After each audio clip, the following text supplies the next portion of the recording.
સુરતના હત્યારા ભુવા નવલસિંહ ચાવડા મામલે મોટા ખુલાસા થયા છે। ભુવાએ શરૂઆતમાં જ પોતાના પરિવારજનોની હત્યા કરી હતી। વર્ષ 2014માં સૌથી પહેલા પોતાના કાકાની હત્યા કરી હતી। દાદી અને પોતાની સગી માતાની પણ હત્યા કરી ચૂક્યો છે। આ ભુવો ઉજ્જૈનમાં પોતાના ગુરુ પાસે તાંત્રિક વિદ્યા શીખ્યો હતો।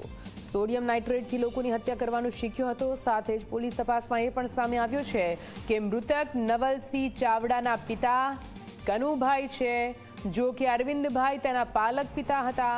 કનુભાઈના મોટા ભાઈ અરવિંદભાઈને સંતાન ન હોવાથી નવલસિંહને દત્તક લીધો હતો। મહત્વનું છે કે પોલીસે તાંત્રિક વિધિ કરી પૈસા 4 ગણા કરી આપવાના કેસમાં નવલસિંહની ધરપકડ કરી હતી। જે બાદ તેની તબિયત લથડતા સારવાર માટે હોસ્પિટલ લઈ જવામાં આવ્યો, જ્યાં તેનું મૃત્યુ થયું। પરંતુ ભુવાના મરતા પહેલા પોલીસે કરેલી પૂછપરછમાં તેણે સોડિયમ નાઇટ્રેટથી 12 લોકોની હત્યા કરી હોવાનો કબૂલાત પણ કરી હતી। આજથી 14 વર્ષ પહેલાં એમણે જે શરૂઆત કરી એ એમના કાકાથી કરેલી હતી અને ત્યાર પછી એની જે સગી મા છે એના ઉપર એણે ઉપયોગ કરેલો અને ત્યાર પછી એકંદરે જેમ જેમ સંપર્કમાં આવતા ગયા એમ એ લોકોનો એણે ભોગ લીધેલો હતો એવું અત્યારે તપાસમાં આવ્યું છે। ખરેખર હજી ડિટેલમાં તપાસ કરવાની શરૂ છે।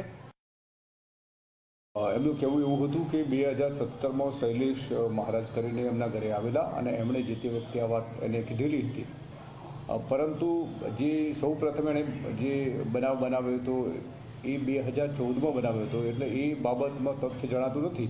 તેમ છતાં પોલીસ તપાસ કરી રહી છે ને એમાં સાચું છે એ આવીને નજર સામે આવશે।